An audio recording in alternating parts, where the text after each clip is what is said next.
예, 오늘부터 디모데전서를 묵상하겠습니다. 신약성경 337쪽입니다. 신약성경 337쪽 디모데전서 오늘은 1절부터 11절까지 보겠습니다. 디모데전서 1장 1절부터 11절까지 한 절씩 교독하겠습니다. 우리 구주 하나님과 우리의 소망이신 그리스도 예수의 명령을 따라 그리스도 예수의 사도된 바울은 믿음 안에서 참 아들 된 디모데에게 편지하노니 하나님 아버지와 그리스도 예수 우리 주께로부터 은혜와 긍휼과 평강이 내게 있을지어다. 내가 마게도냐로 갈 때 너를 권하여 에베소에 머물라 한 것은 어떤 사람들을 명하여 다른 교훈을 가르치지 말며 신하와 끝없는 족보에 몰두하지 말게 하려 함이라. 이런 것은 믿음 안에 있는 하나님의 경륜을 이룸보다 도리어 변론을 내는 것이라. 이 교훈의 목적은 청결한 마음과 선한 양심과 거짓이 없는 믿음에서 나오는 사랑이거늘 이에서 벗어나 헛된 말에 빠져 율법의 선생이 되려 하나 자기가 말하는 것이나 자기가 확정하는 것도 깨닫지 못하는도다.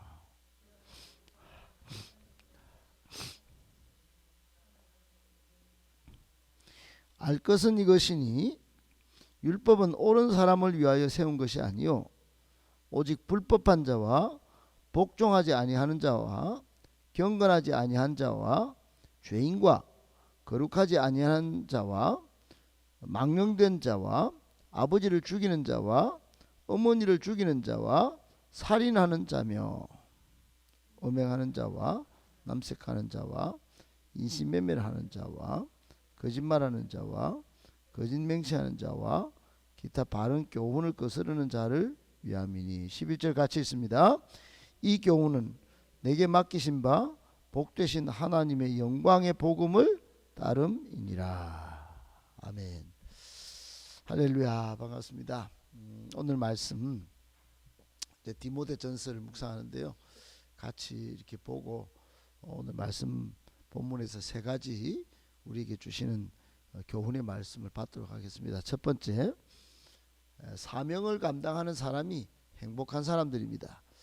여러분 사명 하는데 아무리 세상을 살아도 자신이 무엇을 위해서 어떻게 살아야 할지 사명이 없는 사람은 뭐 목적 없이 바다를 항해하는 것과 같아요. 그냥 뭐 목적이 없이 왔다 갔다 하고 햇볕은 쨍쨍 또 물은 없고 뭐 항상 목마르고 피곤한 일이죠. 우리는 사명이 있습니다. 사명. 성도는 사명이 있어요. 특별히 디모데전서는 사명자인 바울이 사명자인 디모데에게 쓴 편지입니다.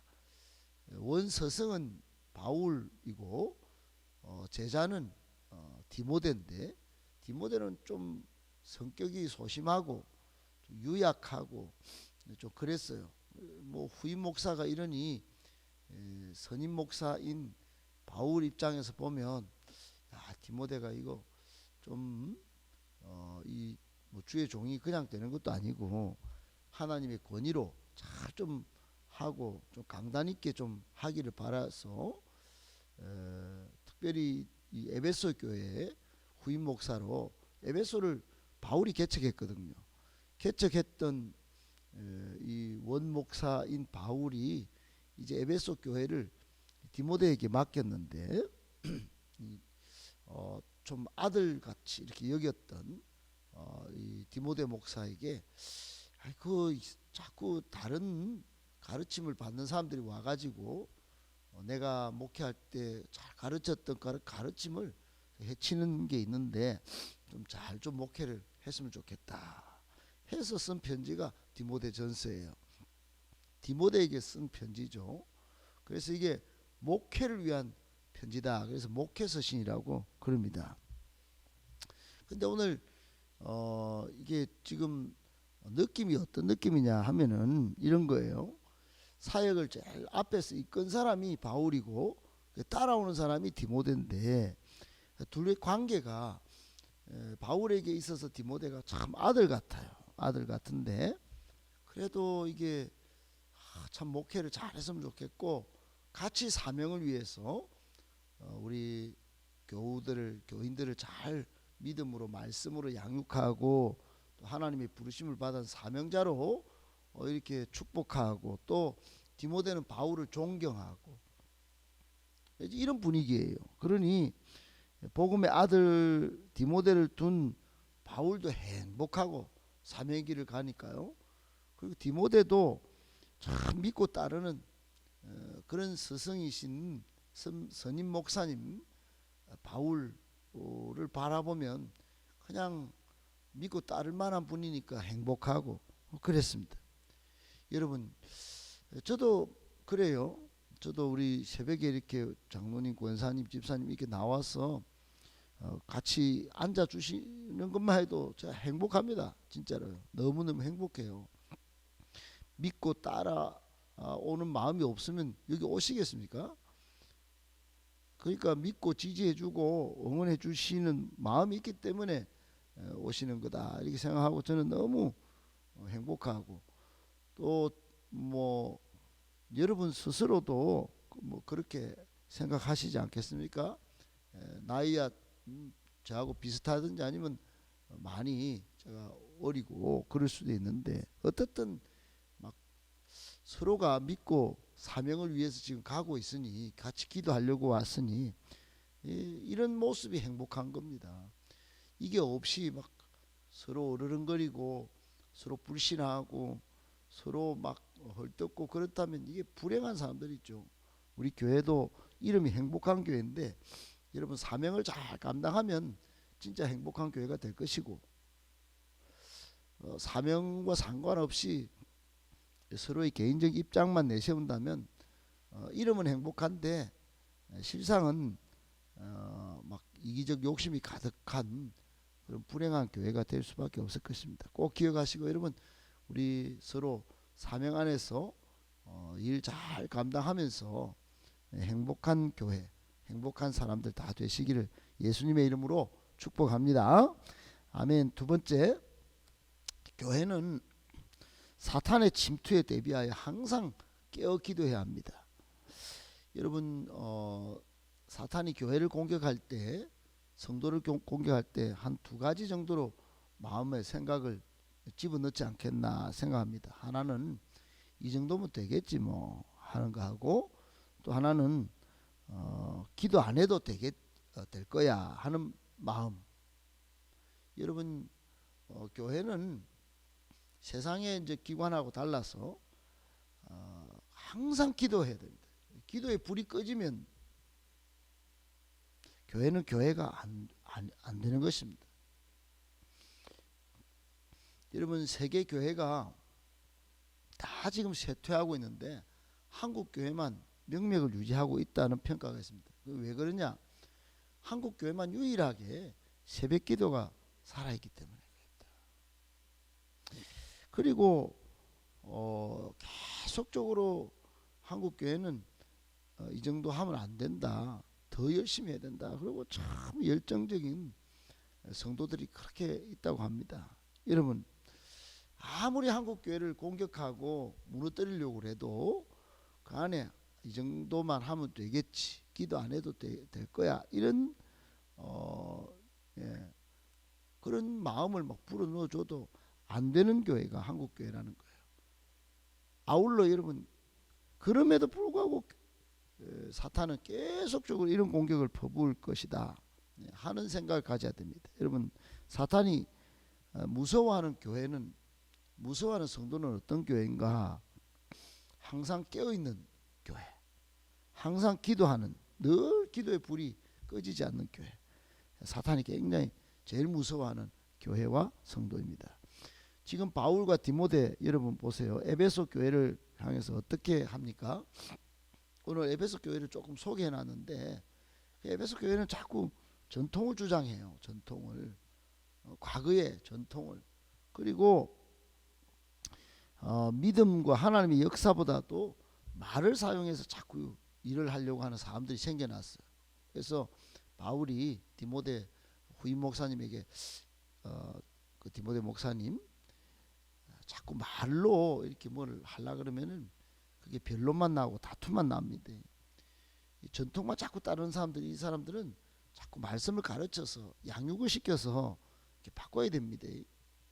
그래서 5절에 보면 내가 이 지금 편지를 써서 우리 디모데 목사님에게 교훈하는 목적은 우리 에베소 교인들 청결한 마음을 먼저 갖게 하고, 또 선한 양심을 갖게 하고, 거짓이 없는 믿음에서 나오는 사랑을 좀 무장하도록, 그래 내가 이 편지를 쓰는 겁니다. 그래서 이렇게 되도록 자꾸 기도하고 또 깨어있도록 만들면 이 지금 이 사람들이 다른 교훈을 가르쳐서 교회를 무너뜨리려고 하는 이거를 이겨낼 수 있습니다. 이렇게 이제 쓴 겁니다. 여러분, 요때만 그런 게 아니고 2000년 지나도 지금도요, 우리가 참 청결한 마음, 또 선한 양심, 거짓이 없는 믿음에서 나오는 참 진지한 사랑, 이것을 놓고 모든 교우들이 그렇게 되도록 우리가 늘 깨어 기도한다면, 여러분, 사탄이 뭡니까? 하나님의 역사가 더 크게 역사하시고 좀 우리 교회를 하나님이 잘 되게 하실 줄 믿습니다. 더욱더 이런 일을 위해서 같이 기도해 주시어서 사탄이 일절 접근도 못하도록 하는 그런 은혜가 다 우리 모두에게 있기를 예수님의 이름으로 축복합니다. 아멘. 마지막 세 번째, 하나님의 말씀이 교회의 중심 기준이 되어야 합니다. 여러분, 교회를 운영할 때, 이 교회를 이끌고 갈 때 제1기준, 중심 기준이 뭐여야 될까요? 그건 돈도 아닙니다. 돈이 필요합니다. 그런데 돈이 중심이 되면 큰일 납니다. 그리고 사람, 일꾼도 필요합니다. 정말 필요합니다. 그런데 사람이 중심이 돼도 안 됩니다. 교회는 말씀 중심이어야 합니다. 말씀. 교회는 제일 중요한 두 가지 기준이 있는데, 하나는 예수님이 어떻게 생각하시냐. 예수님이 주인이 된 교회를 만들어야 돼. 사람이 아무리 여러분 일을 잘한다 해도 안 됩니다. 이제 저 칠곡, 어제도 우리 칠곡에서 온 청년이 있어서 칠곡 교회 이야기 들으면 참 안타깝죠. 그 교회가 굉장히 크게 부흥하고 대구에서 소문난 교회였는데, 지난 지금 몇 년간 거의 다 3분의 2가 어디로 가쁘는지 다 흩어졌다고 그래요. 거기 장로님들이 65세 하던 거를 70세 하려고 그래 목절 갖고 막 목사님 쫓아내고, 우리가 기준을 세웁니다. 이래가 막 그렇게 했더니 막 완전히 막 엉망진창이 되었어. 여러분, 교회가요, 사람의 주장이 막 있으면 안 되는 것입니다. 그 젊은 집사들도 많고 엄청 그 수준 있는 정말 교회를 충성스럽게 섬기는 일꾼들이 참 많았는데, 그런 사람들의 이야기는 안 들어주고 우리가 당에서 다 알아서 한다 막 그러고 막 자기들 주인인 것처럼 우리가 교회에 처음부터 있었거든 그러고 막 하니까 이 영 엉망이 됐다는 거예요. 그리고 여러분, 두 번째 기준은 말씀과 성령이 다 있어야 됩니다. 그래서 제가 자주 쓰는 표현으로 성령보다 기도보다 앞서지 말아야 된다. 이런 말씀을 생각나게 하는 분이 성령님이거든요. 여러분, 교회는 철두철미 말씀이 앞서가야 됩니다. 오늘 본문에도 바울이 이 율법 교사들, 참 말씀을 가르치는 이 사람들이 자꾸 하나님의 말씀을 가르치는 게 아니고, 말씀은, 율법은 그 잘못된 사람들, 여기 잘못된 사람을 쭉 소개했습니다. 경건하지 않은 사람, 뭐 하여튼 뭐 죽이는 사람, 뭐 싸우는 사람, 이런 사람들을 위해서 말씀을 해야 되는데, 이 말씀을 잘 쓰면 양약이 될 텐데 말씀 잘못하면 이게 독이 되는 거예요. 독이. 그래 거짓 교사들이 막 에베소 교회에 막 생겼는데, 어떻든 이게 말씀이 중심이 안 되고 거짓 교사들이 뭉쳐가지고 다른 교훈을 막 가르치기 시작하니까 이게 에베소 교회가 시끌시끌한 겁니다. 그래서 이 유약한 디모데 목사님이 이런 것들을 잘 처리할 수 있도록 다시 한번 말씀을 잘 창념해서 가르치도록 하신 겁니다. 사랑하는 여러분, 우리 교회도 말씀에서 떠나면 앞으로 미래가 없습니다. 소망이 없어요. 그래서 항상 말씀이 은혜롭게 또 말씀이 권위 있게 선포되도록 또 우리는 말씀을 잘 경청하여 듣고 말씀이 주장하는 대로 순종하며 삶을 살아낼 때 교회가 말씀 위에 서 있을 때 교회가 든든히 서가게 될 것임을 믿으시기 바라고, 또 여러분 인생도 말씀을 잘 듣는 습관을 계속 끝까지 우리 죽을 때까지 말씀 잘 들어야 됩니다.